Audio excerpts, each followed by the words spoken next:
Dando continuidade à série especial Escolas que Transformam, Histórias que Inspiram, nós do Cinep MS estamos hoje com uma celebridade do mundo educacional privado. Eu estou falando da Adelina. É uma satisfação muito grande ter você aqui.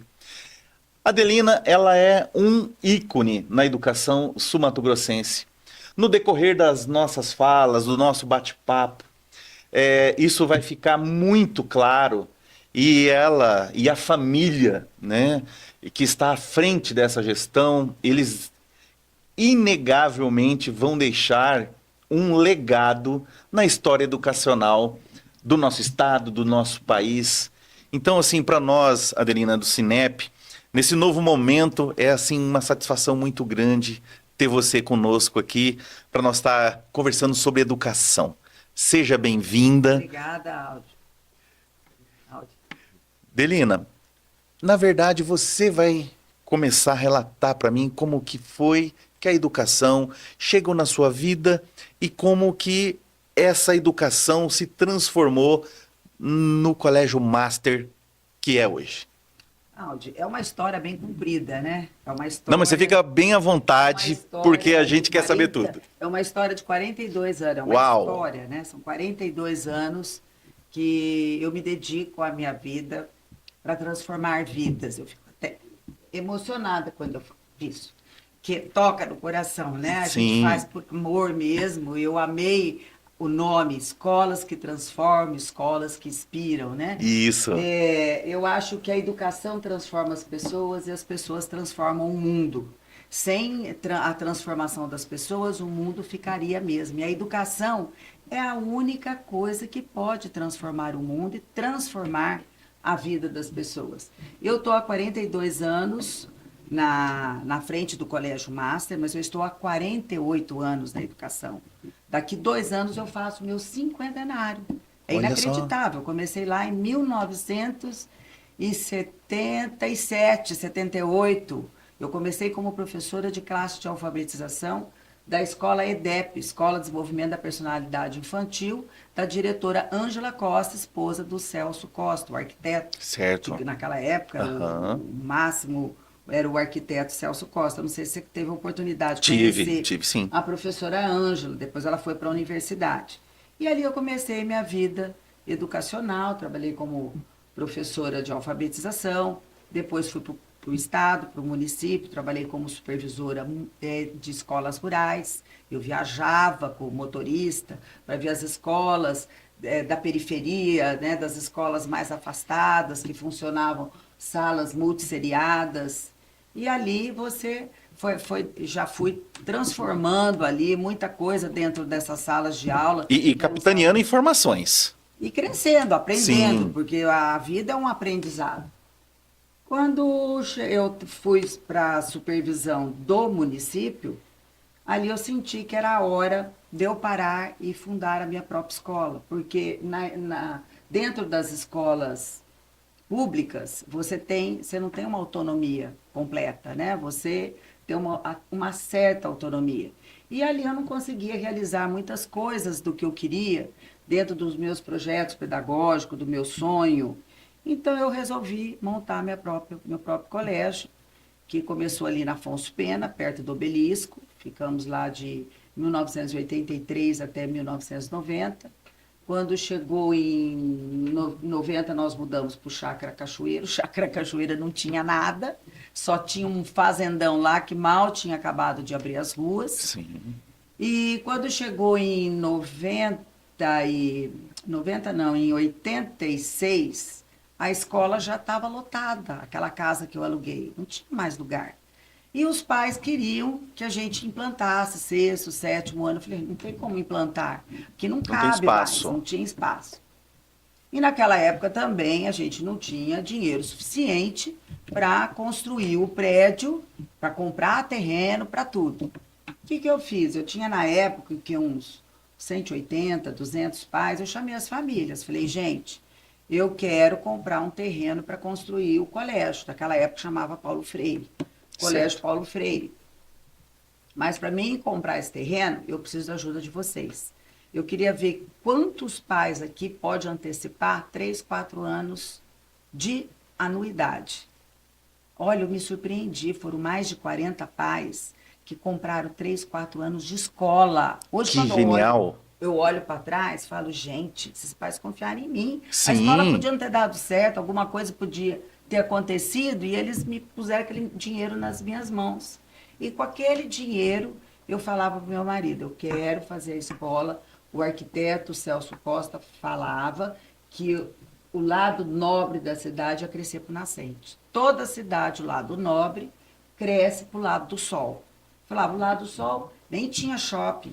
Era lá Aham. no final da Afonso Pena. No final da Afonso Pena, acabava no viaduto, não sei se você lembra. Sim. Ela era asfaltada até o viaduto. Do Isso. viaduto para lá era terrão. Isso. Eu quero para lá, lá, lá. E aí estava o Pedro Peluf, que estava começando a lotear o Chácara Cachoeira. E o Eduardo trabalhou engenheiro muito tempo com o Pedro Peluf. Foi lá falar com o doutor Pedro Peluf. Falou, não, Eduardo, eu estou abrindo aqui agora esse loteamento. Já pega os seus lotes. Então a gente comprou ali, não tinha nem a planta direito, compramos e começamos a construir. Com aquelas cotas que eu vendi, você acredita? Se eu chamar hoje os pais, quem tem que me dar, vender, comprar cota de 3, 4, não quer comprar nem de um, né? Mas naquela época os pais Naquela... compraram, acreditaram em mim. E é assim que começou a história da escola de ir para a sede própria. E nós mudamos em janeiro de 90, outubro de 90 o shopping inaugurou, e eu fui falar com o Juvencio na época. Doutor Juvencio, pelo amor de Deus, não tem asfalto, mal tem luz. Eu tinha que pagar uma perua para pegar as Então, professoras lá, não tinha ônibus. você contou uma vez essa história, e essa é a parte, assim, é linda a história, mas a parte que eu amo é essa parte da perua ter que buscar o pessoal lá na As Afonso Pena. professoras, lembra aquelas peruas combona? Aquelas van Sim. enormes. Eu pegava aquelas vans, mandava buscar e levar as professoras, porque não tinha ônibus, não tinha nada. E aí foi assim que foi a história da escola. Eu lembro que a gente estava lá trabalhando e o leiteiro no carroção de boi, atrás do carroção de boi, aqueles latão de leite Aham, grande, sim. tocando o sino da vaca, e a gente comprava leite ali na porta, a mãe comprava leite ali na porta. Você precisa ver, é inacreditável, né? Inacreditável. Então, e a gente foi o primeiro, número 1 ali no bairro Cachoeira, não tinha nada. E eu fiz a minha casa logo depois ali também, né? Então, olha, você olha para trás, você não acredita Não. que se tornou um bairro tão próspero que em 20 anos aquilo foi transformado. É um misto de empreendedorismo, de garra, de vontade, de ser É de você sonhador. nunca desistir. Eu acho que aquela cérebro frase, vencer depende de você nunca desistir, é isso. Porque Perfeito. eu podia ter alugado um monte de casinha e ficar espalhando a Isso, escola, né? sim. Mas não, aí eu tive um objetivo em mente, falei, como que eu vou resolver isso, né? Falei, eu vou dar uma, né? Eu acredito, vou falar com os pais. E os pais abraçaram a causa e assim o colégio passou a ter sua sede própria, e graças a Deus ali a gente só foi prosperando, prosperando por causa de um trabalho sério, um trabalho realmente comprometido e um trabalho realmente que eu sempre tive o sonho de ensinar as crianças a transformar essas crianças em pessoas críticas, autossuficientes. Naquela época eu já falava da importância da educação no sentido assim, hoje você é contratado pelas empresas pela sua hard skill. A hard Isso. skill é o seu conhecimento, a sua parte técnica, a sua formação. Mas você é demitido pela falta de soft skill. Você não sabe se relacionar com o outro, você não sabe trabalhar em equipe, você não aceita as diferenças. E naquela época eu já falava isso para os pais. Os meninos não precisam só de conhecimento técnico, eles têm que ter habilidades socioemocionais, que é isso que vai fazer a diferença no mundo de trabalho, é aprender a se relacionar com o outro. E olha, você vê, naquela época a gente já falava, o conhecimento hoje é papel, mas daqui a um tempo não vai ser mais papel. Naquela época, 1995, 96, você lembra, não sei se você lembra, eu fazia muito congresso educacional. Sim, Eu lembro. fazia congressos educacionais, veio Samitiba, expoentes da educação Sim. brasileira, Roberto Chiniachik para cá, eu trazia anualmente. Foram 9 congressos educacionais. Aquele Palácio Popular da Cultura tinha 1.100 educadores vindo do Brasil inteiro. E eu trazia esses expoentes da educação que já se discutia sobre isso. E hoje o que nós estamos vivendo, o Audi? Exatamente isso. É exatamente isso. Hoje as pessoas são demitidas porque não sabem lidar com o sócio emocional. Qualquer Socioemocional. coisinha, pega a bolsinha, sai correndo. Não tem perseverança, não tem persistência, não lida com as diferenças, né? Ah, não é do meu jeito, bate o pezinho e vai embora, né? Infelizmente, E o a gente tem grande, visto isso. eu acredito também, Adelina, que o grande diferencial na sua forma de conduzir e de ser visionária nesse aspecto, isso também foi um fator que garantiu que os pais ele pudesse aportar para você uma confiança nessa qualidade, nessa sua preocupação em sempre estar à frente e levar não só o trivial, o tradicional, mas trabalhar essas questões emocionais desde lá de trás e elevar o nível de consciência dos seus profissionais, dos seus professores, para que eles pudessem também acompanhar essa linha de raciocínio e pudesse, em contrapartida, ele entregar um trabalho muito melhor para esses alunos. Mas, Aldo, você tocou num ponto crucial da nossa educação. É a formação do colaborador, do professor. Eu sempre investi muito na formação do professor. Mandava, naquela época, eu mandava muito para São Paulo, eles faziam um curso na Escola da Vila. Todos em janeiro, a gente mandava para São Paulo, ficava 10 dias lá em capacitação. Esse foi um dos grandes diferenciais do colégio. É acreditar e fazer a formação do seu professor, porque ele que está direto com a criança. Então, se ele não tiver uma boa formação, aí nada, nenhum projeto vai para frente, porque quem realiza os projetos que você sonha junto com eles é o professor que está ali na lida com a criança, com o adolescente. E isso só acontece mesmo com comprometimento, conscientização, pessoas bem preparadas, né?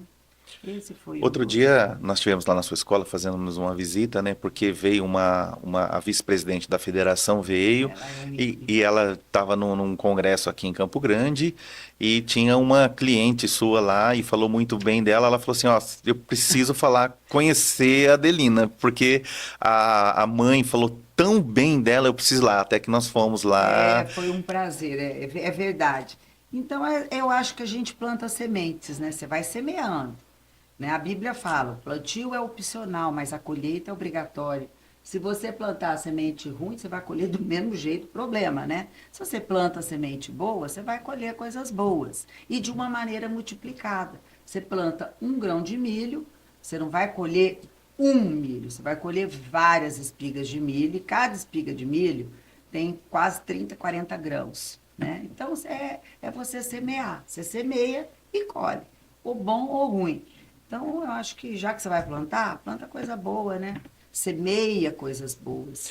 Ô, Adelina, quando você começou com educação infantil, Fundi 1, aí depois você expandiu para o Fundi 2, mas você teve ali uma experiência no curso técnico, o Master ainda trabalha com esse segmento? Não, o curso técnico, nós fomos os pioneiros também no curso técnico, era nós e o padrão. E eu já comecei como curso técnico, autorizado pelo Conselho Estadual de Educação, com 3 cursos, que foi a enfermagem, a radiologia e o segurança do trabalho. Foram os meus 3 primeiros cursos que nós começamos em 1999. E a gente fez um trabalho assim muito maravilhoso nessa área. Aí fomos implantando outros cursos técnicos conforme as demandas foram aparecendo. Por que eu acabei, né? Estou encerrando a última turma agora de radiologia e não quero mais. Porque aí que é quando começou a educação técnica passar a ser oferecido online, de Sim. R$ 50 por mês, desculpa, R$ 50, uma maneira de falar, R$ 50 Uhum. por mês, banalizou.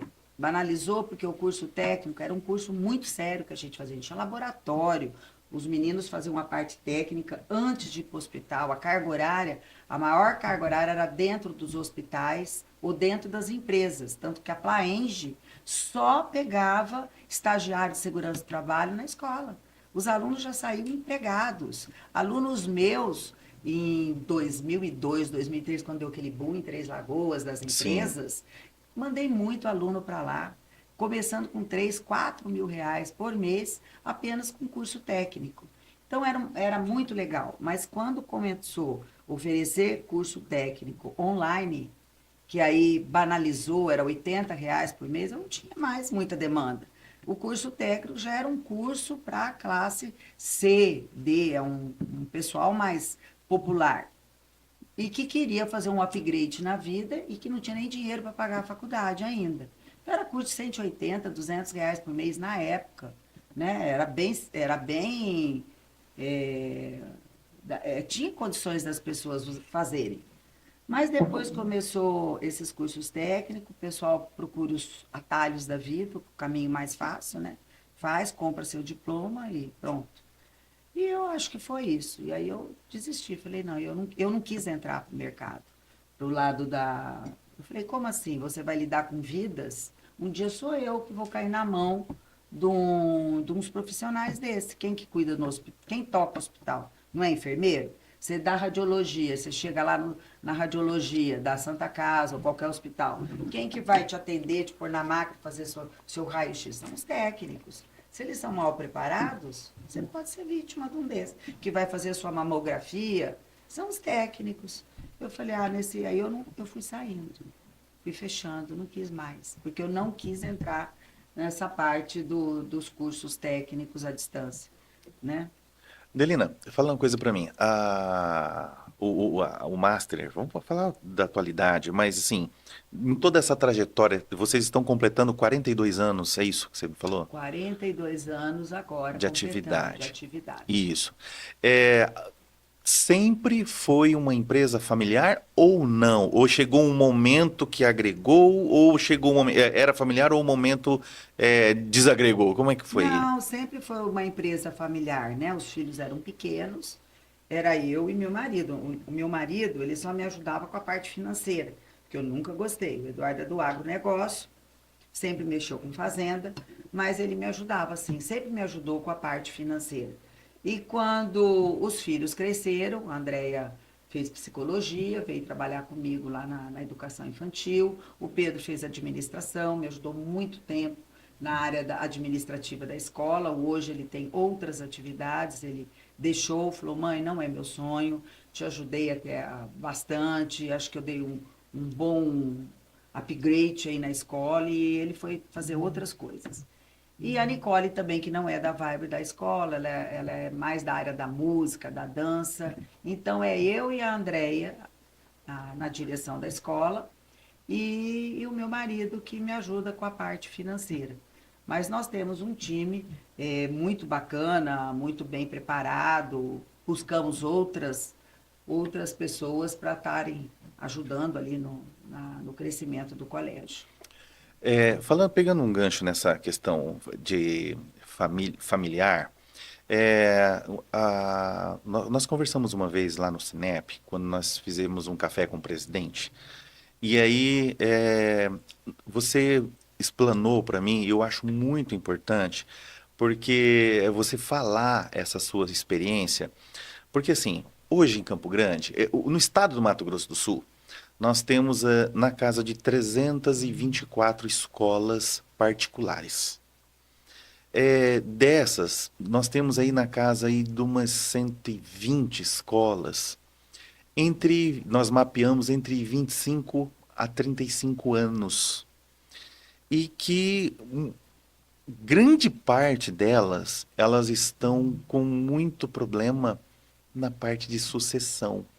Elas não sabem e não tem para quem deixar.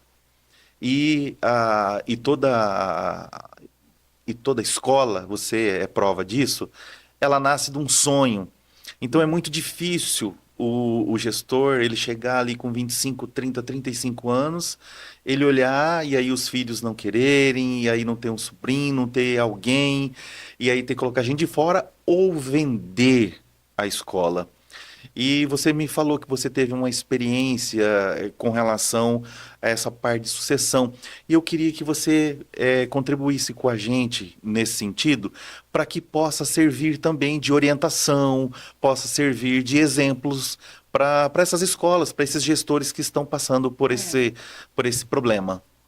Eu fiz a Dom Cabral, lembra? Eu te contei, Isso, né? isso.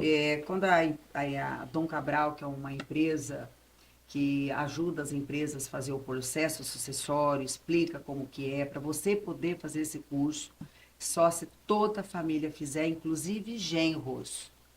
Só Hum, entra nesse curso, não pode entrar eu e os meus filhos e o meu marido. Se eu tiver filha casada ou filho casado, o cônjuge é obrigado a participar, entender o que é um processo sucessório e como isso acontece. Então, eu fiz a Dom Cabral. A Dom Cabral veio para Campo Grande, foi quase um ano e meio de curso, todos os finais de semana. Quando não era todos os finais de semana, era de 15 em 15 dias, mas foi um processo de estudo. Começava na sexta, sábado e terminava às vezes domingo de manhã. Era puxado, viu, áudio?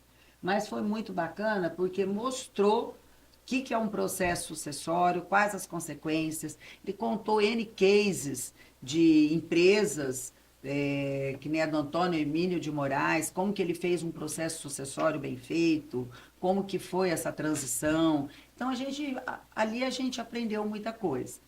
E quando você, dentro da família, você não tem alguém para ser seu sucessor, nenhum filho mais se interessar, ou realmente você vende, ou você começa a preparar seu sucessor, pessoas que realmente sonham, que gostam e que você tem que, de certa forma, acreditar e confiar, né? sim. Senão você deixa a escola morrer, né? Porque você não vive a vida inteira, né? Hoje, após esse processo, vocês pacificaram isso, tá tranquilo essa parte. A Sim, porque a sucessão, gente entendeu bem o que é o processo. Descrevemos como, porque você tem que descrever como que você quer, como que vai ser seu processo sucessório, como que vai ser essa transição, em quanto tempo. Você faz uma visão de futuro, planeja e vai executando isso, né? E o que não está dando certo, você para, analisa, você tem um consultor que fica com você, te orientando durante 2 anos, né? Então, é igual você fazer quando você tem uma herança para deixar, hoje você não pode morrer sem deixar um, um plano para passar aquela herança para frente. Senão você entrega metade da sua herança quando você morrer para o governo. Você tem que saber planejar isso tudo para também, senão você perde muita coisa ali, né? Então, eu acho que é isso. Você tem que preparar mesmo, estudar, preparar, organizar, para isso acontecer com dentro desse tranquilidade. processo, você pensou em algum momento, falou assim, puxa, tô cansada de estar à frente disso daqui, eu vou, pelo menos vou ficar 1 ano, 2 anos fora, aconteceu isso, ou isso já passou na sua cabeça, ou está no seu plano fazer esse desligamento, fala assim, não, eu vou me aposentar porque agora eu vou só viajar, eu vou curtir minha vida, né? Olha, eu não Como que você tenho, eu, não- pensa? eu penso assim, eu acho que a vida é feita de equilíbrios, de pontos de equilíbrio. Tudo que vai muito para lá, ou tudo que vai muito para cá, não dá certo. Acho que você tem que procurar o equilíbrio. O que eu vejo de amigas minhas, eu observo muitas pessoas, leio muito. Todo mundo que pegou a chuteira e pendurou, falou, agora eu vou curtir minha vida, acabou curtindo a vida 1, 2 anos e parece que a pessoa murcha, né? A pessoa parece que perde a força. Não sei, eu vejo muito isso. Que as pessoas acabam perdendo o vigor, porque parece que perde o sonho, a pessoa vai ficando cansada, vai ficando desanimada, vai ficando acomodada. Eu acho que a gente, enquanto que você tem saúde, eu acho que eu não gostaria de parar, né? Eu conheci uma diretora no Rio de Janeiro, essa mulher tinha 86 anos, eu fui visitar uma escola no Rio há muitos anos atrás, acho que eu tinha uns 36 anos, e a mulher tinha 86, num vigor, que ela parecia que ela tinha na faixa de 70 anos. Andava pela escola e ela andava com um sininho na mão, sabe? Uma diretora assim, bem assim, imponente. Ela chamava os alunos, ela tocava o sininho dela. E olha, e ela fazia. E de certo, ela era assim uma figura histórica, legendária dentro daquela escola, porque eu acho que quem tocava a escola eram as pessoas, mas ela animava todo mundo e a presença dela ali era vibrante. Então eu falo assim, meu sonho é esse, eu não sair da escola. Eu sair da escola o dia que eu tiver ou com algum problema de saúde, sei lá. Mas eu não tenho vontade de deixar. Eu tenho vontade de, lógico, viajar, ter férias, tudo. Mas eu não tenho vontade de sair. Lógico que tem que ter pessoas para ir te substituindo, porque você não tem, daqui 20 anos, você não vai ter o mesmo vigor que você tem hoje, né? Com certeza. Delina,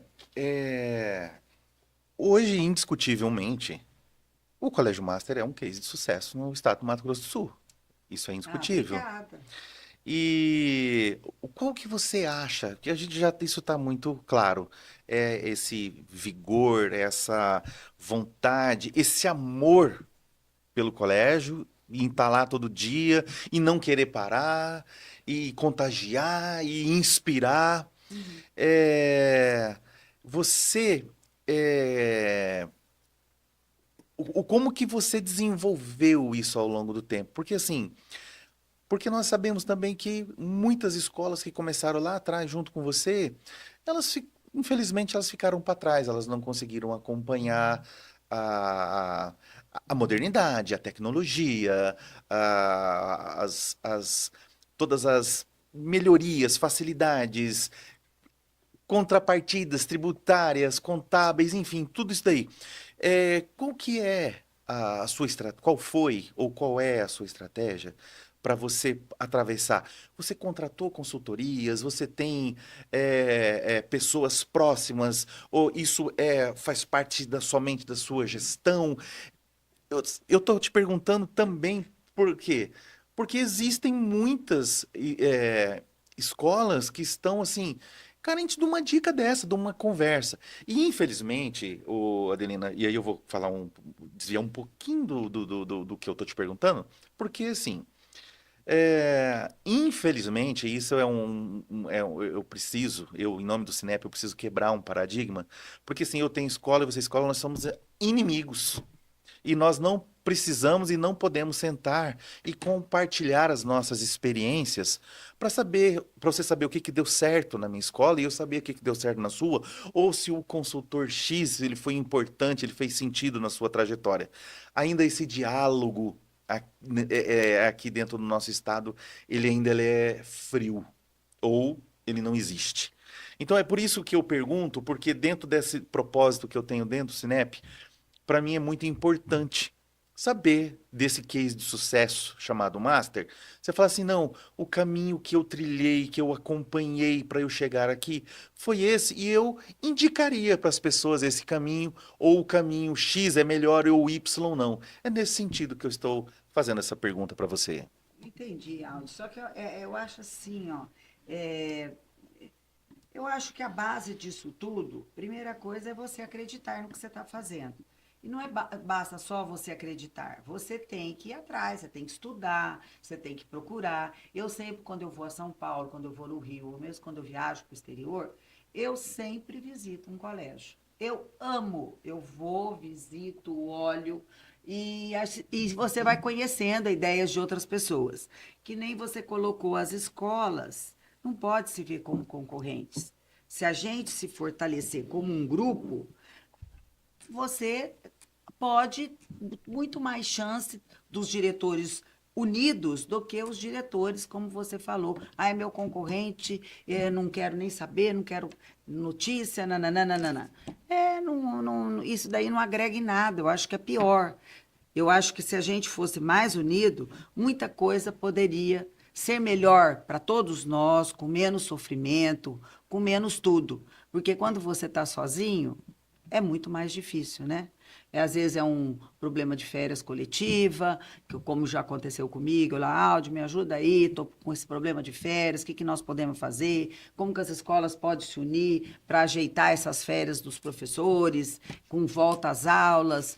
Mas eu sei que é difícil isso. Isso de sempre tem essa não sei se é animosidade, eu não sei a palavra, essa, essa desunião, barreira, essa essa desunião. desunião entre os diretores de escola, né? Então, é difícil, eu não sei por que isso também, né? É, aí eu vou te perguntar, o que que você atribui ao case de sucesso ter dado certo e que você poderia falar assim, ó, esse é o caminho? Ah, para mim o caminho é esse, é você estudar, acreditar no que você está fazendo, não desanimar, né? Ter um time bom, que eu acho que o time é o primordial. Quando você vê uma laranjinha podre ali minando, tchau, não dá certo, pensa diferente de você. Eu acho que essas coisas que agregam, que fazem, que te ajudam, que faz você crescer, né? É porque, sem Você. dúvida nenhuma, o valor que você gera quando você presta um serviço educacional é exatamente isso que faz com que você fomente uma captação de alunos melhor e o seu Uhum. nome, ele começa a sua marca começa a ficar bem O que eu falada. acho que você tem que deixar bem claro para o seu público o que você é e aonde você quer chegar e o que você oferece. Por exemplo, eu não vou numa academia que eu não acredito naquela. Eu gosto de malhar, eu gosto de esporte. Se eu vejo que aquela academia não oferece o que eu acredito, eu não vou. Eu acredito em aulas dinâmicas, em personagens ali com animação, com aulas diferentes, né? Eu não vou numa academia onde que não existe isso. Mesma coisa, quando você vai matricular um filho no colégio, você tem que falar bem para o teu pai, para o teu público, o que você é. Eu sou uma escola disciplinadora, uma escola exigente, uma escola que prepara o seu filho para excelentes universidades. Eu dou asa para o seu filho voar, para ele ser o que ele quiser em qualquer parte do mundo. Na nossa escola nós temos o High School. O High School abre portas para qualquer universidade na Europa, nos Estados Unidos. Então, quando o pai pisa ali, ou ele quer isso, se ele quer uma escola molenga, uma escola de recreação, uma escola que o menino não precisa exigir muita coisa dele, mas ele tá no colégio errado. Então, eu acho que a primeira coisa você tem que falar o que você é. E você vai atrair aqueles que acreditam na tua filosofia, no seu trabalho. Não adianta eu falar tudo isso e vir um pai que não quer isso para o filho dele. Não, coitado do meu filho, não, ele é criança, não quero que aperte ele, não, deixa ele à vontade. Então ele tem que procurar outra escola, porque se ele for ali, ele vai ser forjado. Então eu já deixo bem claro o que o Master é, onde nós queremos chegar e onde queremos levar os filhos dele. Quer voar comigo? Vamos junto. Não acredito nessa história. Então, existe escola de todos os valores, né? Então, Sim, você tem que procurar. Primeira coisa, deixar os seus valores aí bem claros para quem acredita nele fazer parte dele, né? perfeito. Conta um pouco para mim sobre a florada dos ipês no Parque das Nações. Ah, isso me dá um orgulho de falar, viu? Isso me dá um orgulho de falar, porque foi uma coisa tão singela, uma coisa tão assim, espontânea que a gente fez e que deu um resultado estrondoso que nem eu imaginava. Quando foi em 99, 1998, 99, tinha um professor de ciências que eu amava ele, o Marcelo. Hoje ele trabalha lá na Secretaria de Educação.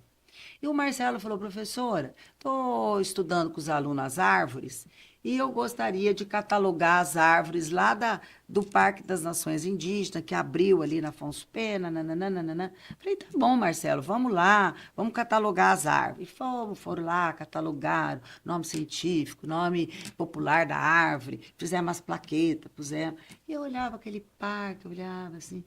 E eu gosto, e quando eu viajo, eu vou muito em parque, eu corro, né? Falei, gente, esse parque pelado aqui, sem ar, pouca árvore, vamos inventar uma coisa. Falei, o IP é o símbolo do Pantanal. Aí eu falei, Sim. vamos plantar ipês na entrada do Parque da Afonso Pena. Ali na Afonso Pena tinha 2 entradas, uma ali do Museu Dom Bosco e ali onde Isso. fica as Águas de Coco, e tem uma lá na Mato Grosso, perto do Ioted. Isso. Aí eu procurei o parque, falei, eu queria fazer 3 alamedas. Queria fazer uma alameda rosa para entrar pela Mato Grosso, uma amarela que entra ali naquela primeira ali, onde fica aquele pessoal da Água de Coco, e a última lá no fim da Afonso Pena, queria fazer a branca. Aí o parque falou, mas e as mudas? Falei, não, as mudas a gente compra, vamos comprar as mudas. Vou precisar pelo menos umas 2.000 mudas para começar. Falei, pro homem. Aí ele falou, não, pode plantar. E quem que vai fazer os buracos? Não, a gente vai contratar uma pessoa para fazer os buracos, depois eu venho com os alunos para plantar. E eu falei, gente, 2.000 mudas eu orcei, na época ficou muito alto. Aí eu fui falar com a Telemes. Fui lá na Telemes, falei, moço, o negócio é o seguinte, eu quero fazer uma alameda assim, assado. E naquela época, a Telemes anunciava, né? Eles faziam propaganda. A Telemes é protegendo o meio ambiente, a Telemes, não sei o quê. Eu escutava umas coisas dessas. Falei, eu já sei onde que eu vou falar, vamos ver se vocês vão proteger o meio ambiente mesmo. Aí eu fui lá, falei com o diretor da Telemes, ele amou o projeto. Ele comprou todas as mudas. Falou, olha, eu vou dar as mudas, vocês plantam essas mudas. A única coisa que eu quero é que na placa tenha o nome da Telema. Falei, lógico. Aí nós começamos, né? Ficamos 2 anos plantando muda. E plantava as mudas capivara lá e comia. E eu ficava louca, falava, gente, as capivaras comeram as mudas. E toca, plantar de novo. Olha, sempre foi muda, hein? Começamos com 2.000, acho que nós plantamos mais de 2.000 depois, para poder repor os buracos. E no fim conseguimos plantar. O rapaz que fez as covas, ele era muito habilidoso. Ele falou, não, professora, para não comer mais o caule do ipê, nós vamos cercar elas já daquela rede, sabe aquela redinha de galinheiro? Sim. Ele amarrava em volta tudo Já aquilo, protegia compramos ali as pra- redes de galinheiro, ele cercou, tal. E foi. Tá bom.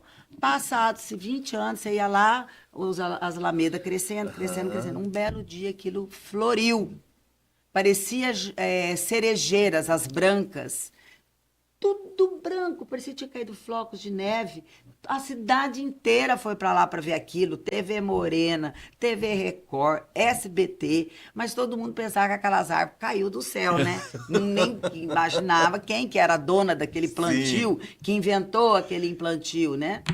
Aí eu comecei a divulgar. Falei, gente, isso aqui tá aqui as plaquinhas, isso aqui foi plantado pelo colégio Paulo Freire, hoje Master. Master. Porque ficou bonito, né? Aparecia aquelas alamedas amarelas, depois, primeiro eram as brancas, depois a amarela, a rosa, a branca e a amarela. E todo mundo acha lindo, vai lá, tira foto, mas ninguém imagina, acho que aquilo nasceu, brotou do chão, né? Mas aquilo teve um trabalho muito significativo junto com os alunos, pais. A gente ia de sábado plantar. Todo sábado de manhã pegava os alunos durante uns 3, 4 meses. Dali, as covas estavam lá e a gente dali por aí, empurrar a terra, empurrar a terra, empurrar a terra. E assim mas foi muito legal. Foi uma coisa muito bonita que uniu a escola, mas a gente jamais imaginava que aquilo se ia tornar um ponto turístico de Campo Grande, um cartão postal da cidade, né? Então foi um legado que a gente deixou sem imaginar nessa beleza. Não, e o legado assim, e muito original, né? Com tudo a ver, com o IP, que é a marca do Pantanal, do estado do Mato Grosso do Sul. Então, assim, foi E que eu espontâneo, mas acho foi genial. bonito, o que eu acho bonito, Aldi, foram os meninos que plantaram essas árvores, que inclusive meus filhos participaram desse plantio, hoje já são adultos. Sim. E eles contam com o maior orgulho que eles que plantaram aquelas árvores, a beleza daquelas árvores. Então, é a educação transformando. É cidadania Isso é que você educar. vai mostrando para o menino, cuidado, ecologia. São com exemplos, né, que você vai fazendo. Quer ver outra ação que eu acho muito legal que a gente faz? É a corrida pela vida. Inspira pessoas pelo esporte. A Corrida pela Vida surgiu há 4 anos atrás, com Setembro Amarelo, contra depressão, ansiedade e suicídio. E a gente falou, o que a gente pode fazer? Vamos começar a fazer a corrida? E envolver os alunos, adolescentes, pais na corrida. E começamos com Nossa, primeira corrida nossa deu o quê? Umas 120 pessoas. Esse ano nós unimos 700 pessoas, Que que foi a maravilha. maior, quarta corrida. Foi o maior índice de jovens participando em Campo Grande em corridas de rua, de jovens adolescentes correndo. Tem muito, mas é adultos de outras Sim. corridas.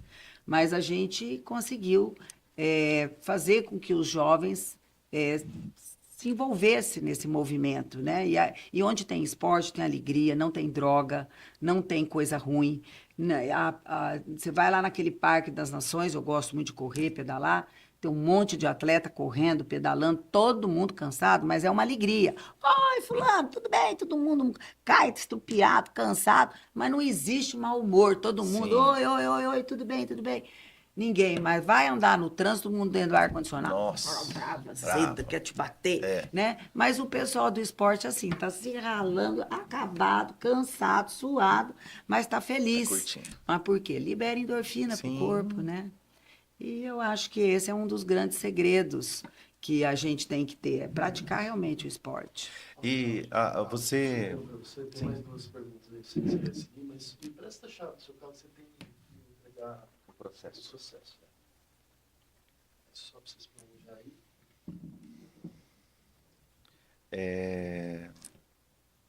Onde que eu parei? Nós estávamos falando da corrida. É, e você, né, sempre foi muito esportista, né? Você gosta, né, de esportes. E essa marca tem no seu colégio, não tinha como deixar para fora, né? De fora tudo isso. A gente ali cuida muito da parte esportiva, né? Vôlei, basquete, outra esporte que eles gostam demais é o vôlei, o basquete, o futsal, e eles fazem também xadrez, que é um esporte que é para criança que gosta do lado cognitivo. Hoje a gente tem que olhar muito a questão da educação como a educação, não só acreditar num tipo só de inteligência, mas assim as inteligências múltiplas. Então você tem que dar oportunidade para a criança naquilo que ele é bom. Tem criança que gosta da área da matemática, da área cognitiva, da acadêmica, então vamos fazer Olimpíadas. Tem a meninada do esporte que adora jogar bola, o sonho é ser jogador de futebol. Eu tenho um aluno meu que está na Espanha.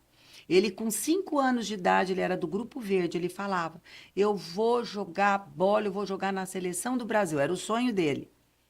E ele foi fazer futsal na escola, a mãe dele me procurou, falou, Adelina, eu sei que ele não tem idade ainda, mas ele joga, ele ama, deixa ele entrar pro futsal. Ele tinha 6 anos, eu deixei. Falei, não, põe, ele gosta, foi.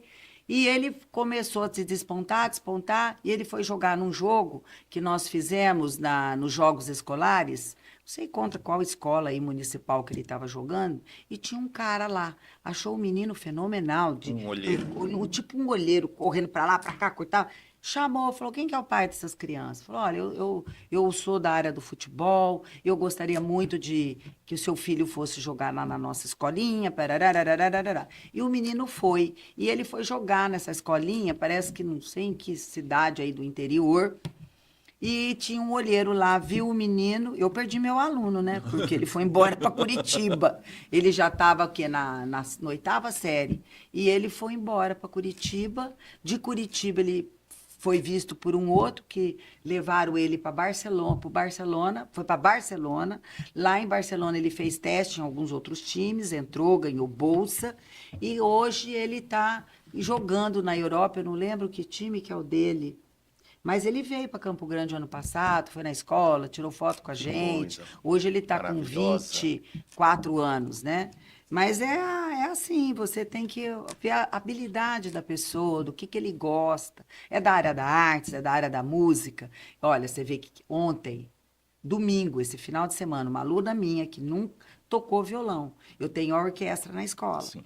Então, ela aprendeu a tocar violão com 7 para 8 anos. A menina foi participar esse final de semana daquele concurso Souza Melo. Você entendeu? De uma universidade em São Paulo. E ela ganhou primeiro lugar geral e primeiro lugar destaque. Ela foi a daqui de Campo Grande, do Mato Grosso do Sul, a única. E ela começou na orquestra do colégio, a Júlia Pagliozzi. Ganhou esse prêmio conceituadíssimo em nível de música e concursos de violão. Arrasou, né? Chegou hoje em Campo Grande, onde eles vieram de carro, a família veio, o concurso terminou domingo, e ela que saiu vencedora. Então, são escolas que inspiram, né? São. E você inspira esse aluno vai transformando, vai crescendo e vai realizando sonhos e na música. Né? É indiscutível a proposta pedagógica do seu colégio, ele formar o cidadão na sua integralidade, né? E você tem esse olhar, essa sensibilidade de poder ter as aulas dos esportes, mas você também se preocupa com a musicalização, com a orquestra e com o xadrez, aquele que não se interessa por esporte, mas é uma forma mais lúdica dele também se interessar por um outro tipo de esporte, mas que você está aproveitando essa habilidade que esse ser humano está trazendo. As múltiplas fantástico. inteligências, né? Você tem que observar o seu aluno e ver no que ele é bom e reforçar esse lado bom. Né? A gente já foi de uma educação que era o contrário, né? Só era bom, tinha que ser bom de física, bom de matemática, e olhe, bom de química. Se você era bom de português, fazia redação ou qualquer coisa, não faz mais do que obrigação. Fazer um trabalho de artes bonito também não tinha valor, né? Hoje, uma educação de qualidade é isso. Educação de qualidade é você observar a criança e ver quais as habilidades e competências que você pode fortalecer nela, que ela já tem. Você fortalece, né? Então, eu acho que é isso a educação, né? Você descobrir talentos, ajudar a realizar sonhos, transformar a vida das pessoas, para essas pessoas transformarem o mundo. E é assim que a gente vai lidando. Sempre é muito bacana, eu tenho muita satisfação todas as vezes que eu converso com você, porque você sempre traz coisas muito novas e para mim que respiro a educação desde quando eu me entendi por gente. E agora à frente da representação do Cinep, você indiscutivelmente é um ícone e é uma pessoa que contribui sempre com o Cinep, contribui com os novos gestores, quem está chegando. E é fantástico ter você dentro do Cinep, ser nossa afiliada. E a gente poder contar sempre com você, sabe, Adelina? Obrigada. Muito obrigado mesmo. Eu que agradeço. E que bom que você, como educador também, né, resolveu assumir a presidência do Cinep. Porque a gente precisa de um presidente assim. Obrigado. Um presidente que não é fácil você tentar unir as escolas, do que nós acabamos de falar. Sim. Os diretores não são muito unidos, e você, o seu esforço, a sua dedicação de ajudar a educação através do Cinep, né? É muito importante a gente ter um líder assim, um líder que também, de certa forma, as escolas também têm muitos problemas jurídicos, problemas de leis que estão sendo aprovadas aí, às vezes de uma maneira até injusta, e vocês sempre atentos. Então, é importante a gente ter uma representação de classe. Eu acho que a gente está muito bem representado por você, porque a gente vê que você gosta, você se dedica, e você não mede esforços para resolver e atender a todos, né? E não é fácil. Mesmo que eu não consiga, mas o esforço é grande, viu, Adelina? Não, eu vejo, não é fácil, não. Mas é isso, é igual a gente, não é fácil, é que agradar todos os seus alunos, todos os seus pais. E tem hora que você também desagrada, é impossível, por mais que a gente se esforce. Mas eu entendo, sim, quem lida com gente entende isso. Bom, mas a gente que agradece. Visão de futuro, perspectivas, sonhos para os próximos anos. A Isa está chegando para fazer a foto de vocês final, né? Mas quer entrar nessa pergunta também? É legal. Eu acho que ela já falou, né? Que ela já fez a sucessão. Essa missão da escola dela já contemplou. Já contemplou. Sim. Beleza. É nesse sentido. Eu acho que foi falado. Sim. Ótimo. Tá bom, pode finalizar. Beleza. Então, muito obrigado pela sua presença. Eu que agradeço. Para mim foi uma honra estar aqui nesse bate-papo. E aqui o Cinepcast, ter você aqui. Para mim é uma honra, uma Imagina. satisfação. Eu acho assim, ó, o conhecimento é a única riqueza que ela tem valor quando ela é repartida, né? O dinheiro é uma riqueza que quanto você mais reparte, mais você usa, mais ele acaba. E o conhecimento não, ele é a única riqueza que quanto mais você usa, mais ela multiplica, mais ela ajuda, mais ela transforma. Então, esse conhecimento que eu tenho está à disposição, que vocês precisarem. Muito obrigado. Para outras oportunidades, a gente está à disposição. Muito obrigado. Podendo contribuir, né? Muito obrigado. Não é à toa e que nessa série especial nós convidamos e estamos aqui muito satisfeitos com a presença da Adelina, representante, mantenedora do Colégio Master, porque sem dúvida nenhuma nós já tínhamos uma noção muito boa, mas agora ficou constatado que é uma escola que transformou e que transforma todos os dias alunos, famílias, e uma história maravilhosa, uma história de vida, uma história familiar e uma história que verdadeiramente ela inspira cada um de nós. Enquanto se fala em educação, nós vivemos de inspiração. Ficamos por aqui, um grande abraço, fiquem com Deus.